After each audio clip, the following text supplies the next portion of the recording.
Salut tout le monde et bienvenue dans cette nouvelle review comics sur Batman Saga numéro 37, un mensuel de 144 pages, avec au sommaire un numéro de Batman qui commence son tout nouvel arc ce mois-ci, deux numéros de Detective Comics, un numéro de Batgirl avec l'arrivée d'une toute nouvelle équipe créative sur la série, et enfin un numéro de la série Grayson. Je commence par le premier numéro, donc Batman 35, écrit par Scott Snyder, dessiné par Greg Capullo, Placencia pour la colo et Danny Miki pour l'ancrage. Ce numéro se comprend aussi un backup, donc le retour des backups, parce que depuis le numéro 25 on n'en avait plus sur la série Batman, donc le retour des backups ce mois-ci, écrit par James Tynion Ford et dessiné par Kelly Jones.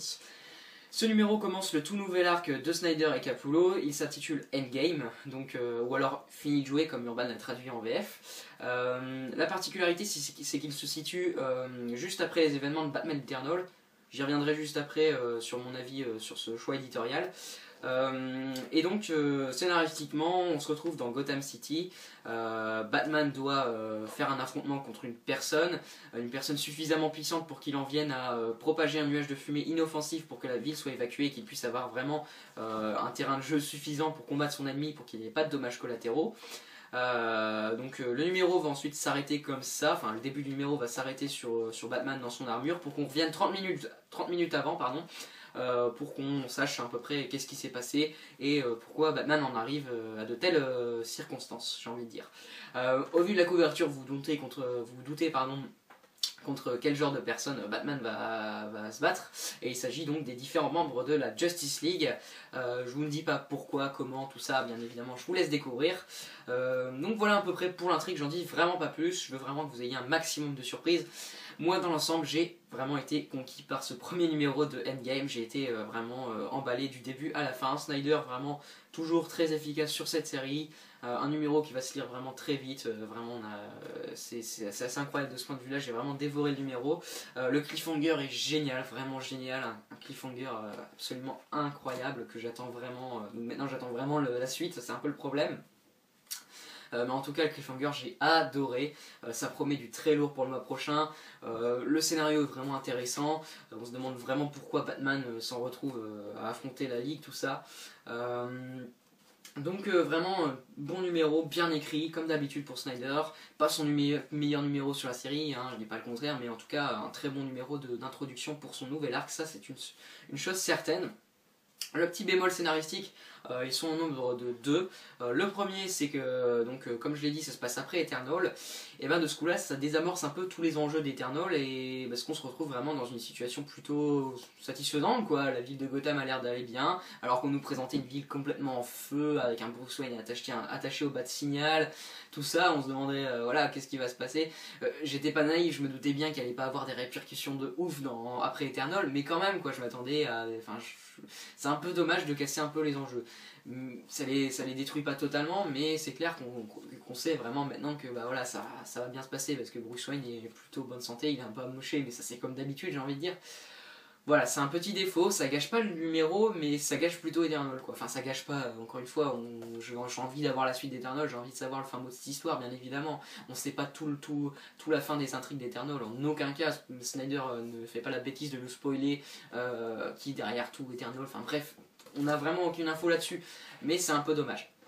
Sinon le petit bémol c'est que Batman va affronter la Justice League, comme je l'ai répété déjà 3 fois, et j'ai trouvé que pour certains adversaires ça va être un peu ouais, loufoque la façon dont il va les neutraliser, enfin pas loufoque mais ça va être, ouais, il va s'en régler facilement, quoi, et c'est un peu dommage parce qu'on est face aux 7 héros, enfin je sais plus s'ils sont...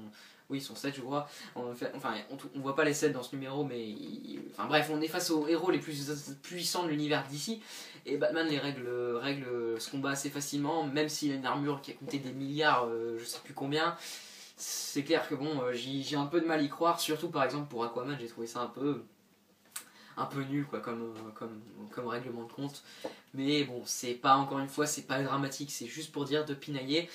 Graphiquement, une fois n'est pas coutume, Capullo nous livre un numéro absolument magnifique. C'est pas son numéro le plus mémorable, il a fait des numéros plus incroyables, enfin avec des pages plus marquantes, mais c'est quand même très beau, attention, je dis pas le contraire. C'est magnifique, tout est magnifique, les cases, enfin bref, il n'y a aucune page ou case que j'ai trouvé ratée dans l'ensemble, c'est parfait du début à la fin. Regardez-moi par exemple cette espèce d'armure gigantesque que Batman a dans ce numéro, c'est assez incroyable. Puis voilà, ça fait hyper plaisir de voir les membres de la Justice League dessinés par Capullo. C'est vraiment, c'est trop cool quoi, c'est vraiment trop cool, c'est hyper beau, encore une fois, moi j'ai adoré Capullo, c'est pas aujourd'hui qui va me décevoir, loin de là. Je termine par parler du backup sans trop vous en dire parce que sinon je vous spoilerai vraiment tout.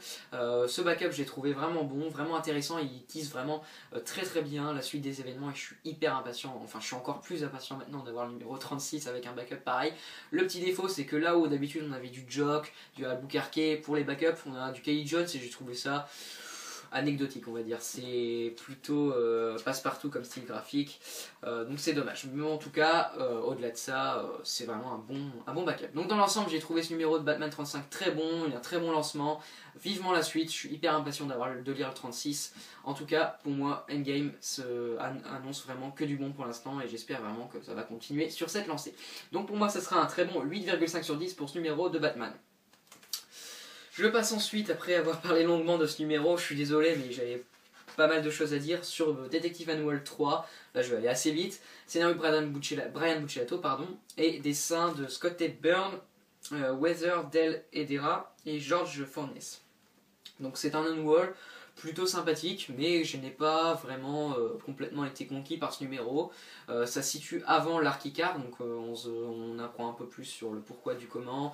C'est en fait différents membres du groupe Les Rois du Soleil, donc le groupe de motards qui était à l'origine de la drogue Icar, qui va proposer une transaction avec le Calmar. Pendant que Bruce Wayne va essayer d'empêcher, essayer d'empêcher tout ça en quelque sorte, et va croiser sur sa route un jeune enfant qui est un peu maltraité par son père, donc il va en faire une affaire personnelle on va dire.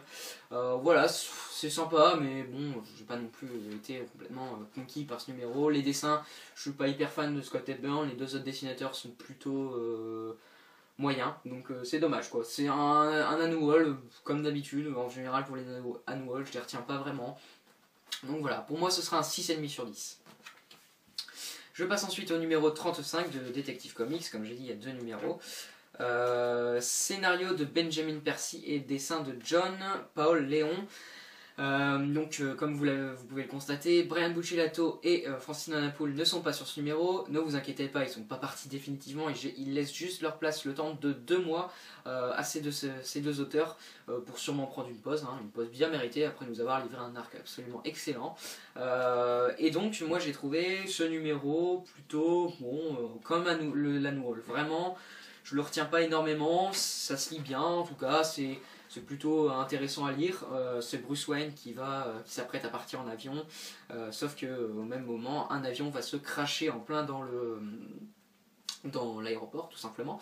Batman Bruce Wayne va pas pouvoir partir, il va devoir régler ce problème, il va se rendre dans cet avion qui s'est crashé. Quand il va ouvrir la porte et il va aller dedans, il va remarquer que tous les passagers à bord sont morts, et en plus de ça ils sont dans un état qui laisse suggérer qu'ils sont morts depuis un bout de temps.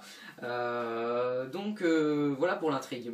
Ouais, c'est sympathique, ça fait l'affaire pour un numéro fill-in. Moi je dis j'attends la suite quoi, j'attends plutôt la suite, je suis plutôt intrigué quoi, je suis plutôt intrigué. Donc en plus de ça les dessins, j'allais dire la note, mais en plus de ça les dessins sont plutôt beaux, ça me fait penser un peu à du Michael Lark, je trouve, donc celui qui faisait les dessins de Gotham Central. Moi ça me fait un peu penser à ça. En tout cas c'est plutôt beau. Donc voilà, un numéro plutôt anecdotique comme l'annual, mais qui reste sympa à lire. Donc je lui mettrai aussi un 6,5 sur 10, j'attends avec grande impatience le retour de Manapoul et Buccellato sur la série. Je passe ensuite à Batgirl 35, scénario de Cameron Stewart, Brandon Fletcher et dessin de Babs Starr. Donc comme vous pouvez le remarquer, exit Gail Simone qui s'en va, il était temps, enfin moi personnellement je commençais un peu à en avoir marre quoi. Parce que depuis 1 an à peu près je trouvais que ça n'allait plus vraiment la série Batgirl. Fernando Pasarin c'est pareil, il s'en va et nous laisse donc avec une nouvelle équipe créative qui vont partir vraiment dans une direction assez originale pour le personnage. Comme vous pouvez le voir rien qu'avec ses premières pages, graphiquement le ton est donné quoi. Au début je dois vous avouer que j'ai eu un peu de mal à rentrer dans ce numéro avec ce genre de dessin, c'est assez inhabituel sur Batgirl quoi. Mais c'est un parti pris, au moins ça a une vraie identité, et puis je dois vous avouer qu'au fil du numéro, j'ai commencé à m'y faire, et pourquoi pas. C'est un peu le mood de ce numéro, c'est pourquoi pas, je suis plutôt intrigué. L'intrigue du numéro c'est pareil, je l'ai trouvée plutôt intéressante. Là, je vous la résumer vite fait, ça va sembler un peu pourri, mais c'est Batgirl qui va essayer de récupérer son ordi portable suite à une espèce de fête qui a un peu mal tourné. Et donc elle va essayer de le récupérer. Voilà, elle va aussi se fabriquer un nouveau costume parce que la maison de Black Canary a explosé, je crois, un truc comme ça, je me souviens plus bien, et donc et elle avait laissé son costume chez elle. Donc elle doit reconstruire, enfin elle doit se refaire un costume, et comme vous pouvez le voir, enfin, je sais que vous trouvez une page où on le voit. Par exemple ici un costume, ouais pourquoi pas, de toute façon j'ai pas non plus, enfin j'étais pas hyper fan du premier, donc moi changer ça change pas grand chose tant qu'il est potable, et là c'est le cas, je le trouve plutôt sympa ce costume, donc j'ai pas grand chose à dire de plus que ça. Donc ouais, vraiment j'ai été plutôt agréablement surpris par cette nouvelle équipe créative, je suis plutôt intrigué, j'ai envie d'en voir plus. Donc voilà, encore une fois je vais répéter cette expression, mais pourquoi pas. Maintenant, il faut voir on va dire sur la durée, voilà. J'attends le prochain en tout cas, c'est ça, ils m'ont donné envie d'en voir plus et c'est déjà un très bon point. Donc pour moi je lui mettrai un bon 7,5 sur 10, je suis vraiment impatient de voir la suite de tout ça.